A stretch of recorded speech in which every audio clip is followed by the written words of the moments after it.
Alright, I'm back. Hello everyone, my name is CJ, this little munchkin's puppy. By the way, I fixed his texture so he doesn't keep loading incorrectly. But yeah, what am I doing today? I am gonna make a pirate sword. I think it's a pirate sword, I actually don't know the real name for the weapon.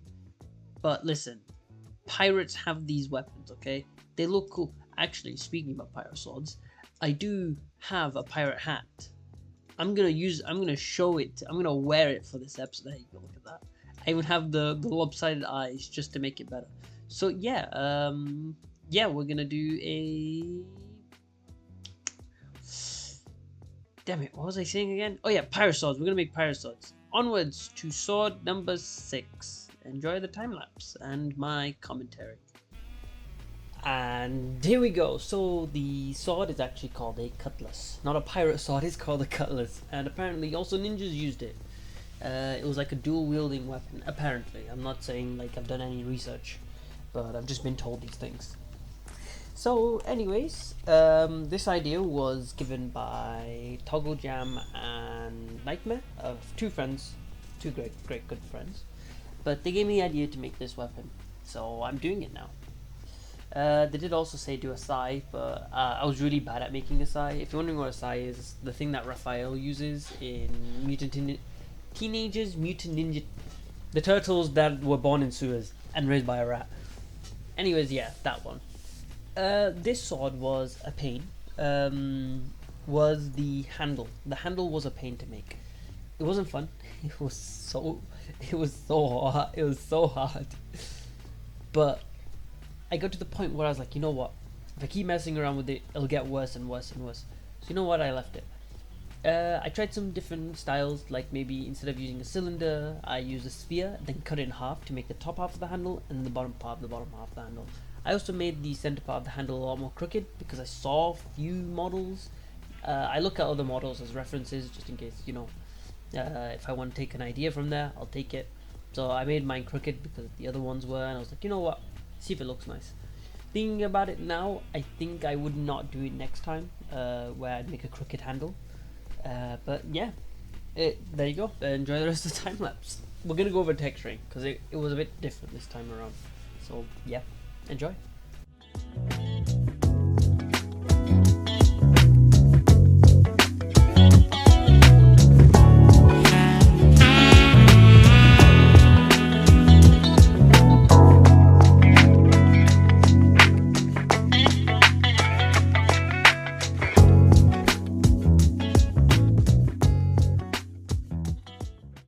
And to the texturing, as you can see, I did not talk about the sword at the end product. Normally I do that, but what happened is that I made the model and then I went to bed and then I woke up and did the texturing. So because I was too shattered on that day. It's not been a bright week, so I was like, you know what, take it easy, take some time off just to relax a bit, and yeah. Anyways, texturing was a headache. I tried to do the method where I take everything out and I put it all together again, and that was the worst idea I had thought of, because no, it's not the worst idea. It's a good idea.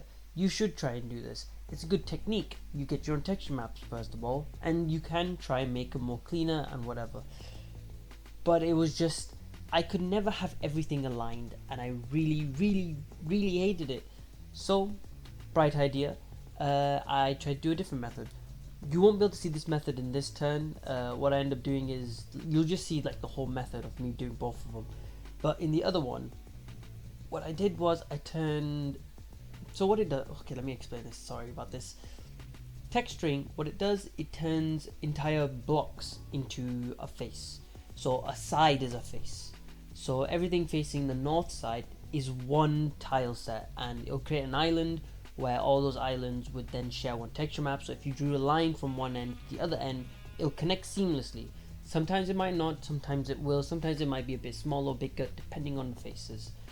So instead I wanted individual faces to have their individual islands.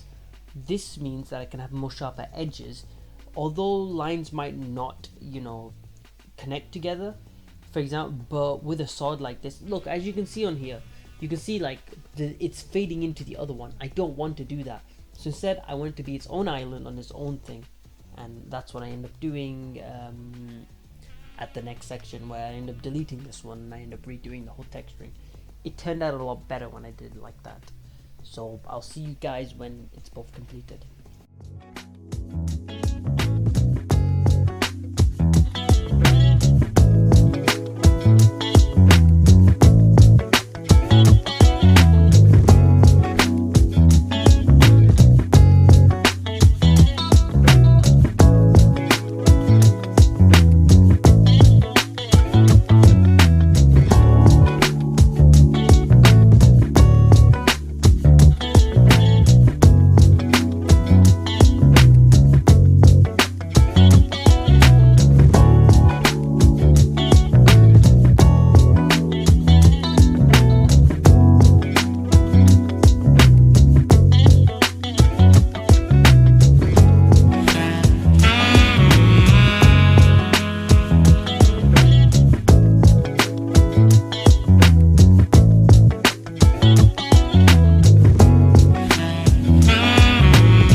And this is actually the final product.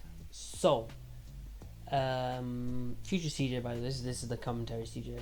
If you can tell by the little fuzzy in the background, I know one of the audios had the fuzzy thing. I couldn't even remove it, I don't know why, so I just left it. Anyways, forget that. This is how the model turned out.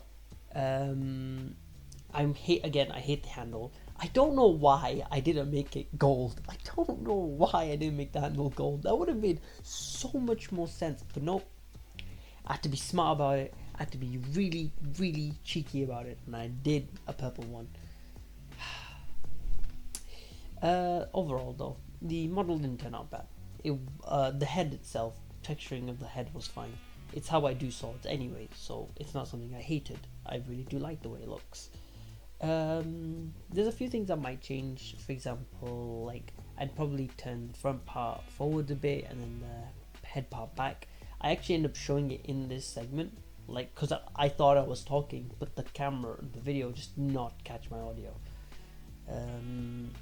Like, see, look, I'm trying to demonstrate it. Like, I'll move that part back and then move the front part forward. I was trying to do it now, but it didn't work. But yeah, besides from that, the model turned out not bad. If I could give it a score, I'd give it a 3 out of 10. The handle really just was the kick of most of the points. It could have been better, like the texturing. I still need to find that good spot where I'm able to texture things a lot more easier without any hassle. This is my 6th sword in the generic format, so it is a bit difficult. But I am slowly getting the hang of it a bit. I'm slowly getting used to things. I'm more used to making blockbench models, but using Bedrock Edition or Java Edition hats and stuff. So yeah, you know what?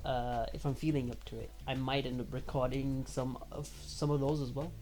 Mainly, one of the servers I'm working for, he wouldn't mind if I asked him, like, oh, can I show some thingies while I make some textures or items or stuff like that. And yeah, because I've made like sofas and stuff, and I thought that was pretty fun. So who knows? Who knows? I might do some other stuff besides some swords. Of course, that was the idea. I'm trying to like talk as much as I can because this segment is so goddamn long. You can skip. Like, this is pretty much the end of the video. You can be like, oh, you know what? I don't want to watch this. I'm gonna go. That's fine, man. I'm not gonna keep you captive.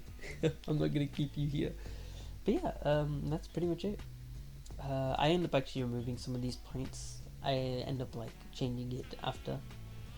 But yeah, thank you for watching. My name is CJ, and you know, yeah, I'm just gonna end the video here. You don't need to see all the little pumpkin munchky things, although he is with me. But thank you very much for watching, and I'll see you guys next time. Ciao.